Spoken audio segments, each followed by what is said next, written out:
એટલે એણે એક તર્ક કર્યો. એણે કીધું ભાઈ તે પૂછ્યું ને એનો જવાબ આપો, પણ તે હાથ ઊંચો કર્યો ને તો એમાં હું જ્યોતિષની વિદ્યા જાણું છું. તારી આયુષની રેખા અહીંથી ત્રુટક છે. બોલ 8 દિવસનો તું અહીં મહેમાન છો. બોલ શું ચર્ચા? કે બાપુ હવે કાંઈ ચર્ચા નથી કરવી કે હવે તમે સ્ટેશન જ બતાવી દીધું 8 દીનું, તો હવે શું કરવું? કે તો ડાયો હોય તો ભજન કરાવી કે ભજન વિના રે મારી ભૂખ નહીં ભાંગે,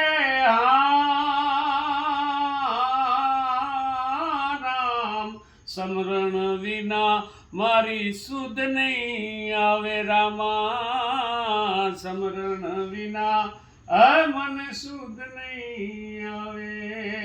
મેરે કુડા ને મારા સદગુરુ હાચા, રામ રામ. ભજન કરે ઈ જીતે, અહીંયા વજન કરે ઈ હારે. મનવા ભજન કરે ઈ જીતે, અહીંયા તો વજન કરે ઈ હારે. જેની પાસે કોઈ સાધનો ન હોય, જંગલની અંદર ધોની કરતા હોય. એક રાજા નીકળ્યો અને એક અલમસ્ત સંન્યાસીને ભાવી ગયા. એટલે રાજા ઓલાને કીધું રૂકો, એટલે રથ ઉભો રખાઈ દીધો અને ઠેકીને ઉતર્યો અને એની પાસે સંન્યાસીની પાસે પગે લાગીને કીધું બાપુ મને એવું કેમ લાગે છે? તને શું લાગે છે? તે કે મારી પાસે બધું છે, છતાંય મને એવું લાગે છે કે મારી પાસે કાંઈ નથી. તમારી પાસે જે છે ને એ તમારી પાસે આભા જે છે એવું હું તો ફીકો લાગુ છું. હાવી કે મારે જળો મળો ઇલેક્ટ્રિકની લાઇટું છે, પણ તમારું જે તાલકું જે તપથી જગાડા મારે છે ને, તો મને એમ કેમ લાગે છે કે મારી પાસે બધું છે છતાંય મારી પાસે કાંઈ નથી, અને તમારી પાસે મારી પાસે છે એવું કાંઈ નથી છતાંય બધું છે એવું કેમ લાગે છે? એટલે એક સ્માઇલ આપી અને હસ્યા.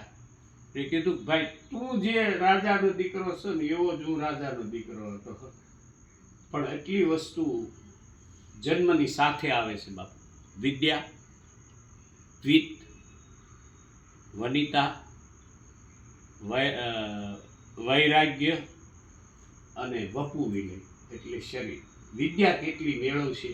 વિદ્યાબિન નરમે વિવેક નાહી આવત હે, વિદ્યાબિન પાવતના ભેદરામ નામ કોને, વિદ્યાબિન હિમ્મતના કવિતા કી કિંમતના, વિદ્યાબિન હોતના સુધારા ધરા ધામ કો. અરે કહે કવિ વિંગલસિંહ કે વિદ્યાબિન જગ મેં અવતાર કહા કામ કો. વિદ્યા છે જગતને જોવાની, જ્ઞાન છે ત્રીજી આંખ છે, કેટલી મેળવશે ને વિદ્યા. એ જન્મના 6થા દિવસે એક છોકરાને જોવા ગયા ને તો